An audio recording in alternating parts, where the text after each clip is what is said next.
Hello दोस्तों, कैसे आप सब। उम्मीद है आप सब मस्त होंगे। तो बीएससी की क्लास में आप सबका स्वागत है, मोस्ट वेलकम है। आज हम लोग बीएससी फर्स्ट ईयर जूलॉजी का डिस्कशन करेंगे।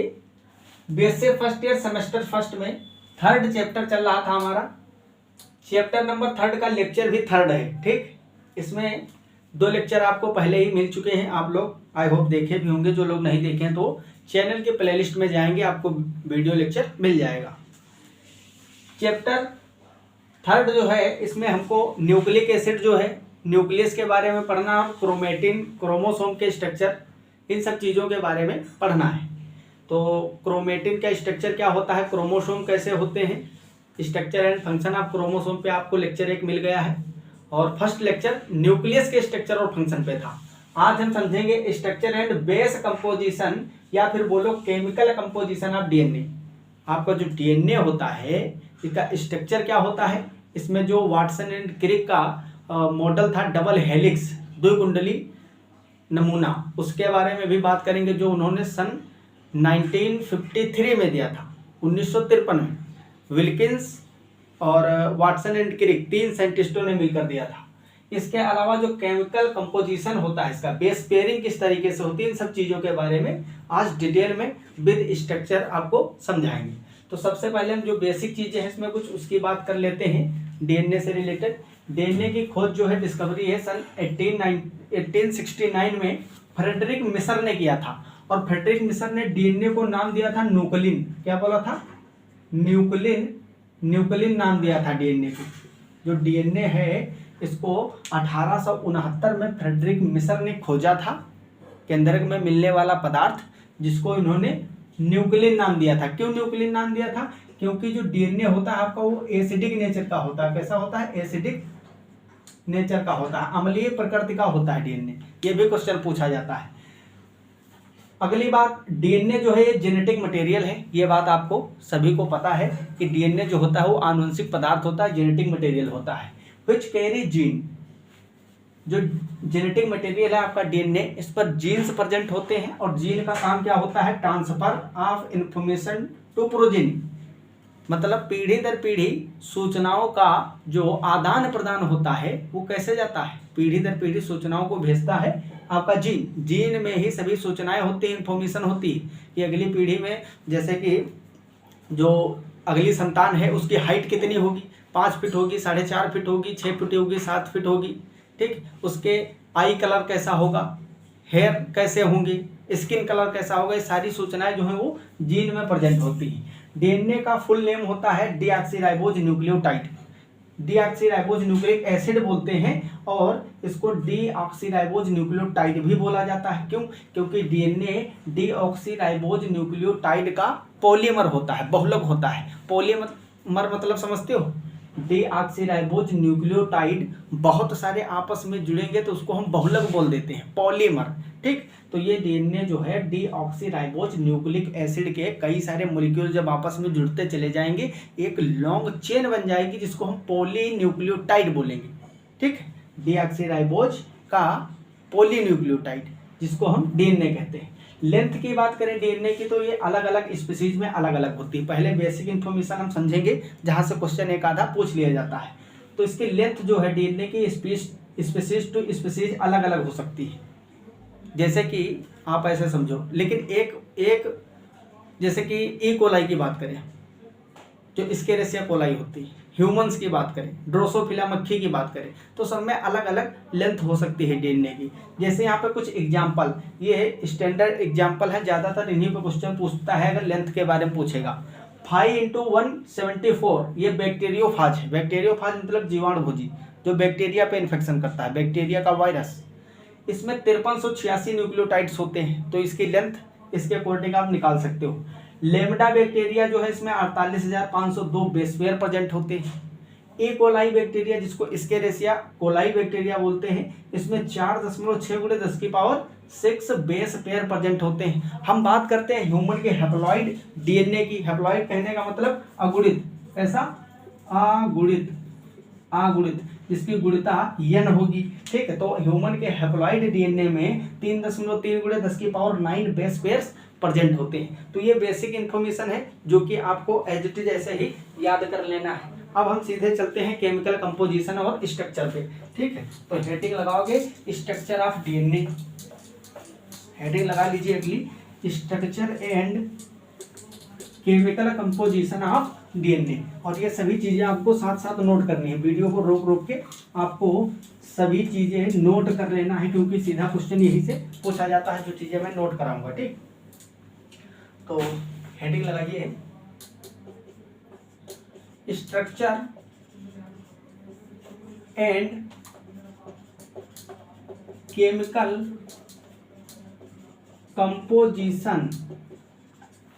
कंपोजिशन ऑफ डीएनए या डीऑक्सीराइबोन्यूक्लिक एसिड, ठीक। तो डीएनए जो है, पहले तो मैंने आपको बताया कि डीएनए किससे मिलकर बना होता है। डीएनए एक पॉलीन्यूक्लियोटाइड है, पॉलीन्यूक्लियोटाइड है। पॉलीन्यूक्लियोटाइड किसका है?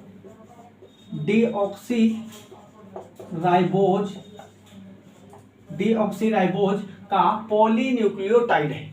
अब एक पॉलीन्यूक्लियोटाइड क्या होता है? मान लो कि एक न्यूक्लियोटाइड है, ये दूसरा न्यूक्लियोटाइड, ये तीसरा न्यूक्लियोटाइड, ये चौथा न्यूक्लियोटाइड, इसी तरीके से कई सारे न्यूक्लियोटाइड आपस में जब जुड़ते चले जाते हैं, जो चेन बनती है उसको हम बोलते हैं पॉलीन्यूक्लियोटाइड, ठीक। तो ये एक डीऑक्सीराइबोज न्यूक्लियोटाइड है, ये दूसरा डीऑक्सीराइबोज न्यूक्लियोटाइड है, ये तीसरा डीऑक्सीराइबोज न्यूक्लियोटाइड।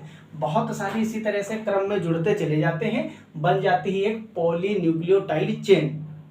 इस तरीके की दो पॉलीन्यूक्लियोटाइड चेन से मिलकर बना होता है डीएनए। समझ में आई है बात? इसको हम मिटा देते हैं भाई, ठीक है। तो ये जो डीएनए है ये टू एंटी पैरेलल मतलब प्रति समानांतर, इसको हिंदी में बोलते हैं प्रति समानांतर, या फिर कह सकते हो अपोजिटली या अपोजिट पॉलीन्यूक्लियोटाइड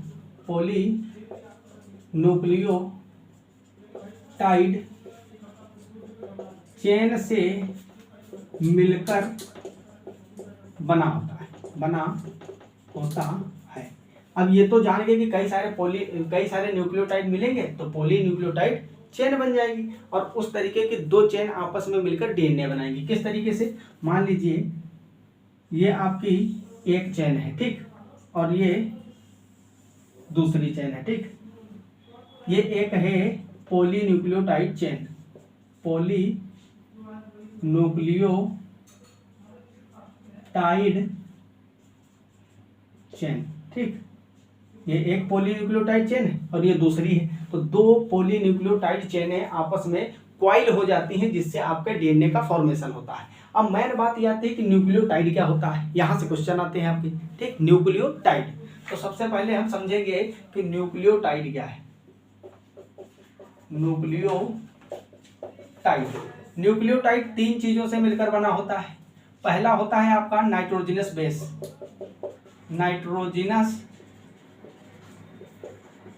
बेस, मतलब नाइट्रोजन क्षार जिसको बोलते हैं, क्या बोलते हैं?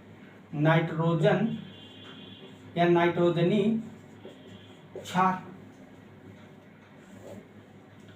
सेकंड होता है आपका पेंटोज शर्करा, पेंटोज शुगर जिसको बोलते हैं हिंदी में पेंटोज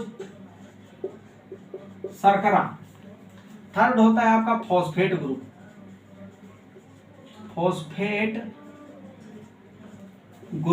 क्या होता है? Phosphate group. अब ये जो नाइट्रोजनस बेस हैं ये दो टाइप के होते हैं। पहला है प्यूरिन, क्या है? प्यूरिन, और दूसरा है पिरिमिडीन। ये सब पार्ट चल रहा है जहां से क्वेश्चन आते हैं। नाइट्रोजनस बेस दो टाइप के हैं, प्यूरिन जिसमें आपका आएगा एडेनिन और गुआनिन, पाइरिमिडीन में आता है साइटोसिन, यूरेसिल और थाइमिन। ये एज इट इज आपको याद कर लेना है। ए का मतलब क्या है? एडेनिन, जी क्या है? गुआनिन, और सी है आपका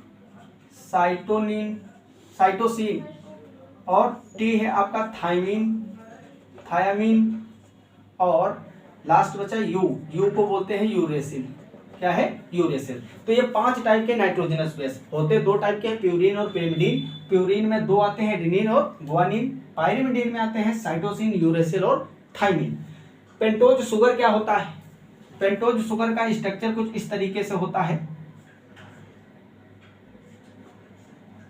इस तरीके से, ठीक।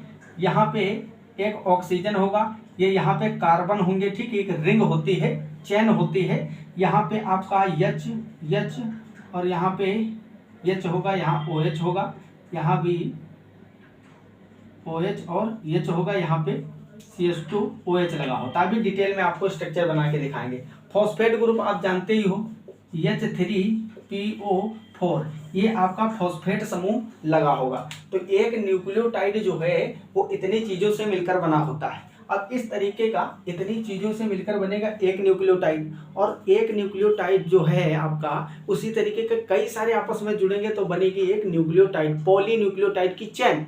और उस तरीके की एक और चेन मिलकर ये बनाते हैं डीएनए का मॉलिक्यूल। समझ में आया? इतने सारे मटेरियल मिलके एक पेंटोज शुगर लोगे, एक फॉस्फेट ग्रुप जुड़ेगा, और इनमें से कोई एक adenine, guanine, cytosine, uracil, thymine, पांचों में से कोई एक नाइट्रोजनस बेस जोड़ोगे, तब आपका एक न्यूक्लियोटाइड बनके तैयार होगा। वो जो न्यूक्लियोटाइड होगा उस तरीके के कई सारे आपस में न्यूक्लियोटाइड जोड़ोगे, तब एक बन जाएगी न्यूक्लियोटाइड, पॉलीन्यूक्लियोटाइड की चेन। और उसी तरीके की एक दूसरी चेन भी इसके एंटी पैरेलल अपोजिट क्वाइल्ड हो जाएगी, जिससे आपका डीएनए बनके तैयार हो जाएगा। तो सभी चीजें इंपॉर्टेंट है, बिल्कुल बेसिक से बता रहा हूँ, सब कुछ समझ में आएगा। एक एक चीज बस आपको नोट करना है, ठीक।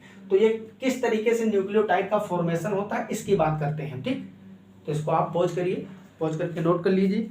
तब तक मैं देख लूँ थोड़ा बढ़िया शूट हो रहा है, दिखाई दे रहा है?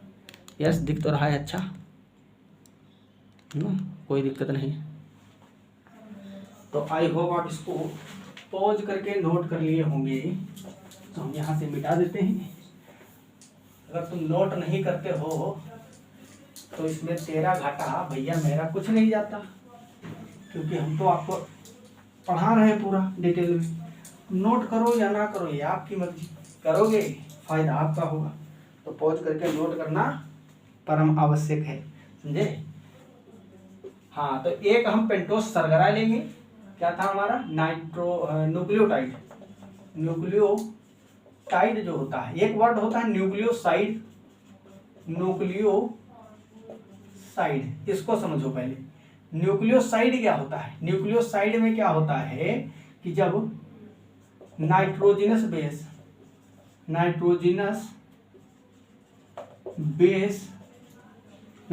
Base adenine, guanine, thymine, cytosine, uracil कुछ भी हो सकता है, प्लस पेंटोज शुगर, दो चीजें जब आपस में जुड़ती हैं तब बनता है न्यूक्लियोसाइड। और जब इसमें फॉस्फेट ग्रुप भी जुड़ जाता है, फॉस्फेट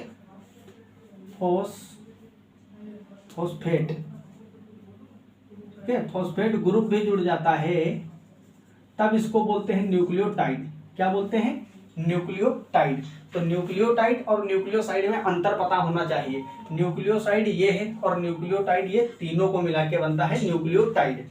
न्यूक्लियोटाइड में तीनों चीजें होंगी, नाइट्रोजनस बेस, पेंटोज शुगर और फॉस्फेट ग्रुप। न्यूक्लियोसाइड जो है वो नाइट्रोजनस बेस और पेंटोज शुगर से ही मिलकर बनता है। अब मान लीजिए आपका ये एक पेंटोज शुगर है, या क्या है? Pentose sugar.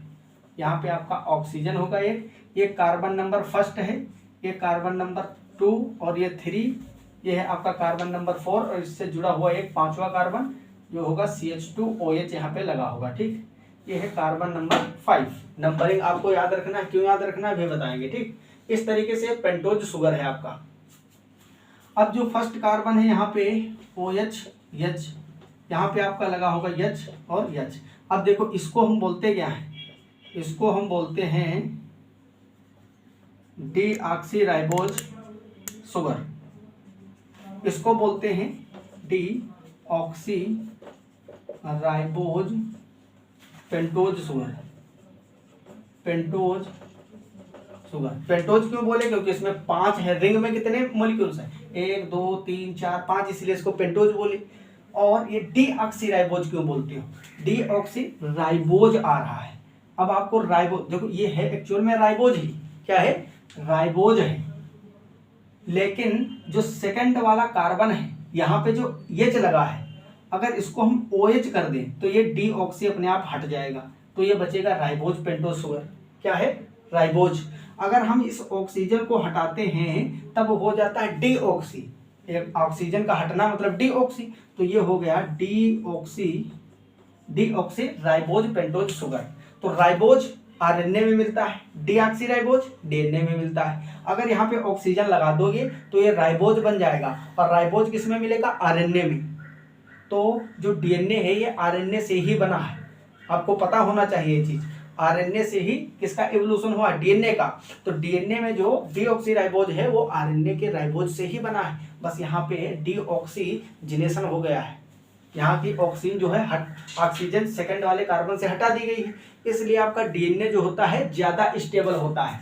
डीएनए आपका आरएनए से ज्यादा का चिन्ह ही लगा दिया, स्टेबल होता है, ठीक, ज्यादा स्टेबल होता है। क्यों, क्योंकि डीएनए में जो सेकंड कार्बन पे ऑक्सीजन होना चाहिए वो नहीं है, OH की जगह पे H, ठीक। ये जो OH होता है ये रिएक्टिव होता है, खाली हाइड्रोजन है तो रिएक्शन नहीं करेगा जल्दी किसी से, और जो ज्यादा रिएक्टिव होते हैं वो स्टेबल कहाँ होते हैं, स्टेबल का मतलब स्थायी, तो वो ज्यादा रिएक्टिव नहीं होगा। इसीलिए ये एवोल्यूशन अपने आप नेचर ने एडॉप्ट किया है कि यहाँ से ऑक्सीजन को हटा दिया गया, डीऑक्सीराइबोज बन गया, तो ये जो आपका डीएनए है ये बहुत ही स्टेबल जेनेटिक मटेरियल होता है कंपेयर टू आरएनए।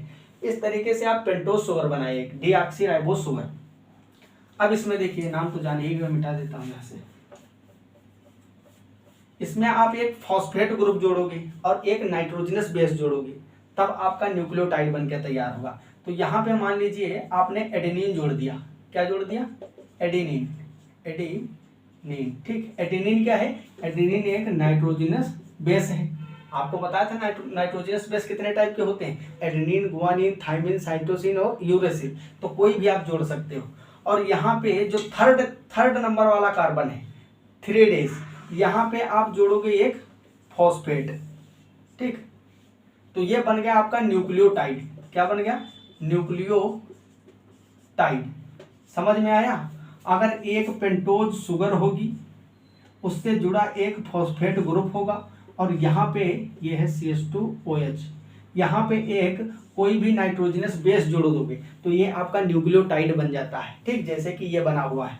न्यूक्लियोसाइड कैसा होता है, अगर आप फॉस्फेट ग्रुप हटा दिए तो ये है आपका न्यूक्लियोसाइड, ये क्या है, न्यूक्लियोसाइड। तो न्यूक्लियोसाइड न्यूक्लियोटाइड में इतना ही अंतर होता है, कितना अंतर होता है, इसमें पेंटोज शुगर और नाइट्रोजनस बेस है तो ये न्यूक्लियोसाइड, इसमें पेंटोज शुगर नाइट्रोजनस बेस, उसके साथ में आपने फॉस्फेट ग्रुप जोड़ दिया तो ये बन गया न्यूक्लियोटाइड। अब इस तरीके के कई सारे न्यूक्लियोटाइड आपस में इसमें जुड़े हुए हैं। कैसे जुड़े हैं कहो तो इसी में बता दें, देखो इस तरीके से, ये देखो, मान लीजिए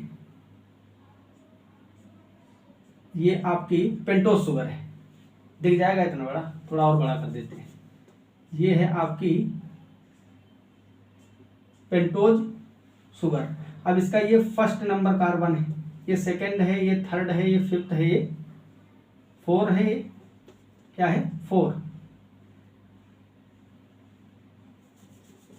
नहीं बनेगा, ऐसे बनाओ,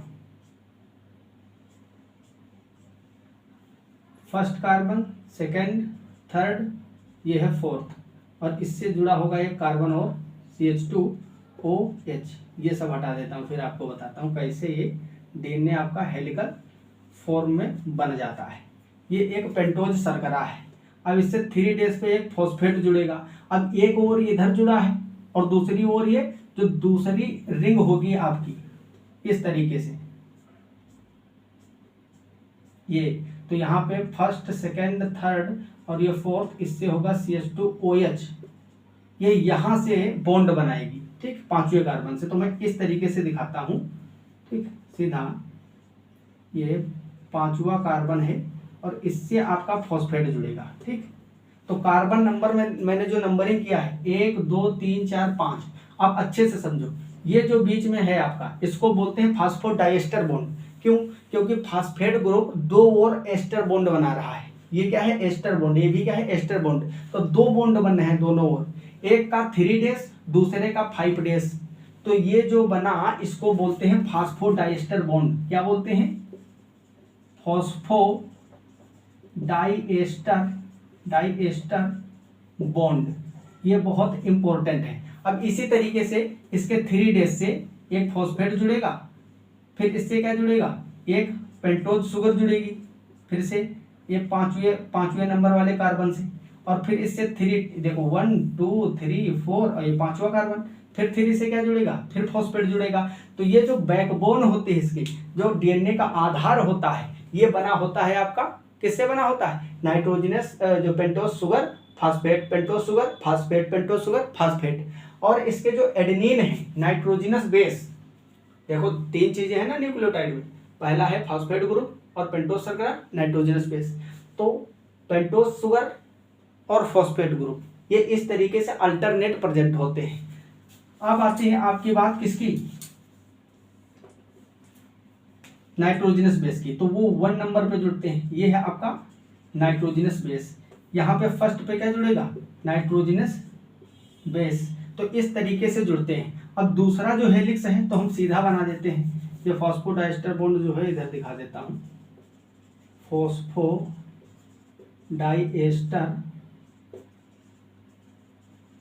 बॉन्ड। ठीक, यहाँ पे फर्स्ट से नाइट्रोजनस बेस जुड़ा होगा।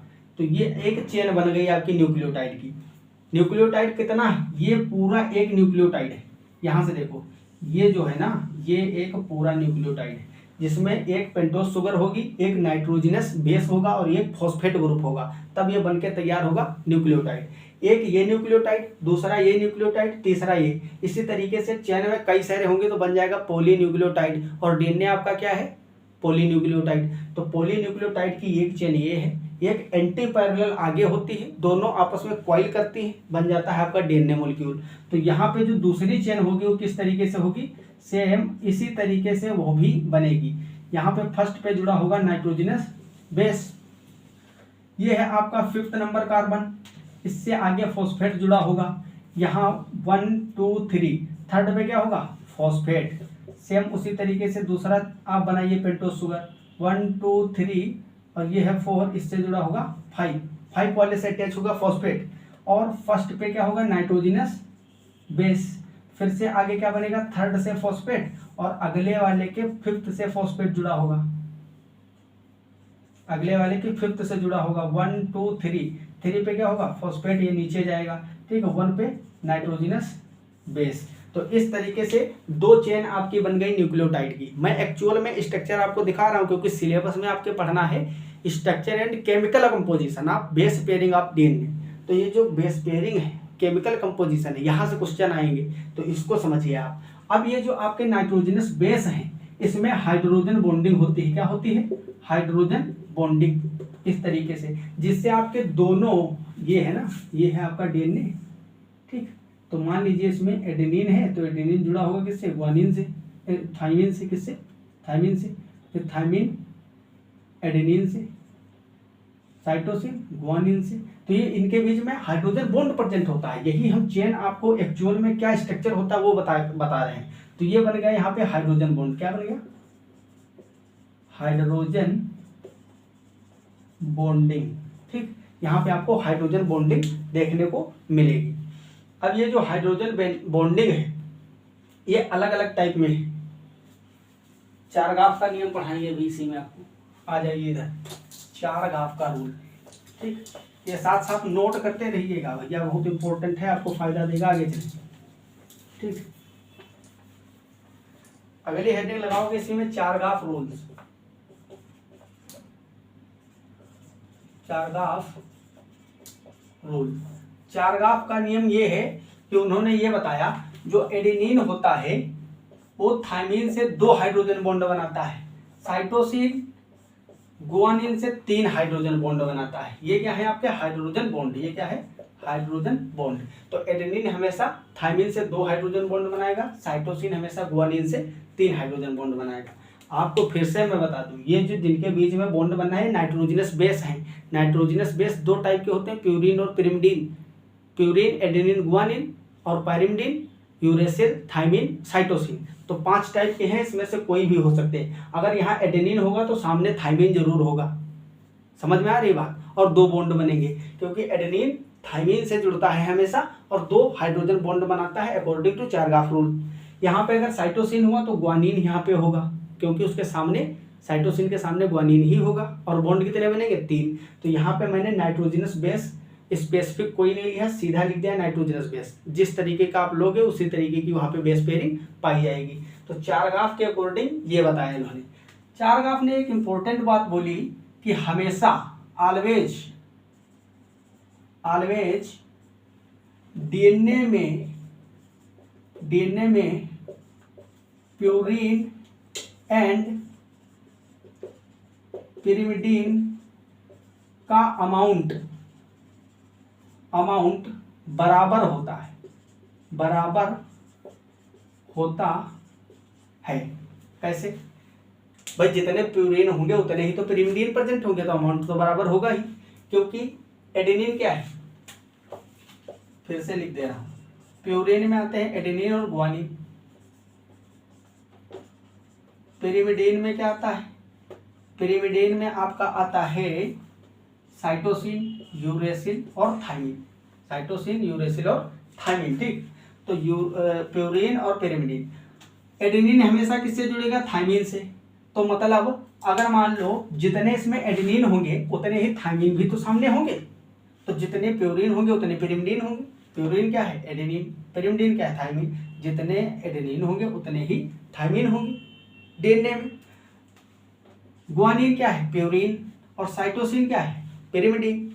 तो साइटोसिन गुआनिन से जुड़ता है, मतलब ये है जितने गुआनिन प्रेजेंट होंगे डीएनए में उससे जुड़ने के लिए सामने वाले चेन में उतने ही साइटोसिन होंगे। तो इनकी मात्रा हमेशा बराबर होती है डीएनए मॉलिक्यूल के अंदर। ये बहुत इंपॉर्टेंट क्वेश्चन है, हर बार चारगाफ रूल पे एक आधा क्वेश्चन पूछ लिया जाता है। न्यूमेरिकल भी इस पे पूछे जाते हैं, तो हम आपको जब क्वेश्चन प्रैक्टिस कराएंगे तब ये चीजें बताएंगे, ठीक। तो किस तरीके से इसका केमिकल कंपोजिशन होता है एक डीएनए मॉलिक्यूल का, ये मैंने आपको बता दिया। अगले लेक्चर में हम डीएनए का जो डबल हेलिक्स मॉडल होता है, ठीक, डीएनए का डबल हेलिक्स मॉडल जो वाटसन एंड क्रिक ने सन 1953 में दिया था और विल्किंस का भी उसमें कुछ योगदान था, उसके बारे में पढ़ेंगे। क्या पढ़ेंगे? डीएनए का double helix model Watson Crick के द्वारा जो दिया गया था, ठीक। उसमें हम सभी चीज़ें बताएंगे, कितनी पिच होती है, कितने हेलिक्स की लेंथ कितनी होती है, डायमीटर डीएनए का कितना होता है, ये सभी चीज़ें उसमें डिस्कस करेंगे, ठीक। तो मिलते हैं अगले लेक्चर में। मस्त पढ़ाई करते रहो, तब तक के लिए okay bye, all the very best, thanks for watching. जय हिंद, जय भारत।